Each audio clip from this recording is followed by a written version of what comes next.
सरकारच्या नवीन औद्योगिक धोरणामुळे शहरातील सर्व सूतगिरण्या आणि कापड गिरण्या बंद पडल्या। त्यामुळे प्रचंड बेरोजगारी वाढली। बेरोजगार कामगार आपला उदरनिर्वाह करण्यासाठी भाजीपाला, फळ, फळावळ, इतर साहित्य, स्टेशनरी विक्री, चारचाकी, हातगाडी फेरीने व्यवसाय आणि रस्त्याच्या कडेला बसून साहित्य विक्री करणे, रस्त्याच्या बाजूने फुटपाथवर खोकी घालून खोक्यामध्ये व्यवसाय करत आहेत। तरी त्यांच्यासाठी केंद्राची आणि राज्य सरकारची राष्ट्रीय फेरीवाला धोरण अंतर्गत दीनदयाळ अंत्योदय राष्ट्रीय नागरी उपजीविका अभियान अंतर्गत योजना केंद्र सरकारने अंमलात आणलेली आहे। महानगरपालिकेने रस्त्याच्या कडेला व्यवसाय करणारे, खोक्यात व्यवसाय करणारे व फुटपाथवर व्यवसाय करणारे किंवा आठवडी बाजार व्यवसाय करणाऱ्यांचा महापालिकेच्या वतीने सर्वे होऊन त्यांना ओळखपत्र मिळवून देणे आणि फेरीवाला विभाग तयार करणे याची प्रक्रिया पूर्ण झालेली असताना महापालिकेने वरिष्ठ अधिकारी या योजनेची अंमलबजावणी होत नाहीत, ही अत्यंत खेदाची बाब आहे। याकरता सातत्याने पालिका प्रशासनाशी सीटूचा पाठपुरावा चालू आहे। शहरातील पथविक्रेत्यांना संरक्षण देण्यासाठी आणि त्यांच्या समस्या सोडवण्यासाठी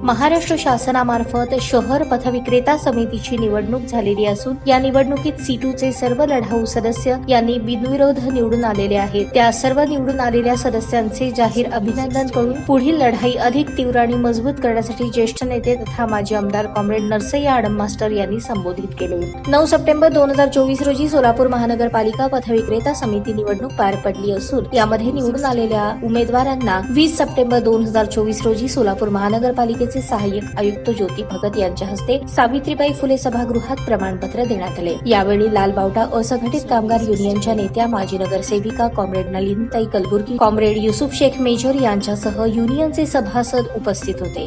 सर्व नवनिर्वाचित सदस्यांचे सीटूचे राज्य महासचिव ॲडव्होकेट एम.एच. शेख यांनी अभिनंदन केले। बिनविरोध निवडून आलेले पथविक्रेता समितीचे सदस्य सतीश दादाराव शिंदे, सादिक मेहबूब नदाफ, हिजबर खान, अजमोद्दीन पठाण, नूरजहां फरीद शेख, अनिता कोळी, जावेद सगरी, खाजाभाई करजगी आदी उपस्थित होते। यावेळी सदर निवडणुकासाठी नरेश दुकाणे, दाऊद शेख, बजरंग गायकवाड, शरीफी नामदार, राजेश काशीद, युसुफ शेख, सुहास सूर्यवंशी, अमीन शेख, अमजद मोमीन, रहीम नदाफ, गंगाराम निंबाळकर, माजिद नदाफ, धनराज गायकवाड यांनी परिश्रम घेतले। फेरीवाली संघटनेच्यातून करून दाखवलं की हे जगाला संदेश गेला पाहिजे की गरीब माणूस सुद्धा याच्यामध्ये निवडून येतो आणि काम करतो। आज जर आपण दुसरे लोक जर उभारले असते तर मोठे मोठे पैसेवाले उभा केले असते आणि त्यांच्याकडून आपलं जे काम पाहिजे ते करून घेतले असते।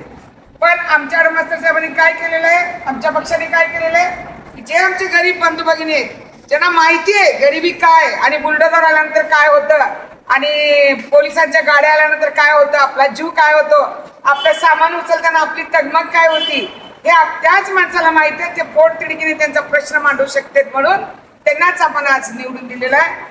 आणि ही संघटना आम्ही खूप दिवसापासून प्रयत्न करत आहोत। ही संघटना जेव्हा आम्ही आडम साहेबांनी, हसन मुश्रीफ साहेब होते, त्याला जवळजवळ 15 वर्ष झाली असती, गाडीवाल्यांना आपण सर्वांना घेऊन गेलो होतो, मास्तर साहेबांना तिथे घेऊन गेलो होतो आणि ते करता करता आम्ही एक घरकुलची संघटना घेऊन आलो। तर म्हणजे त्या दिवसापासून आडम मास्तर साहेब बसले नाहीत। 9000 मध्ये हारले तरी ते आपल्यासाठी उभा राहिले।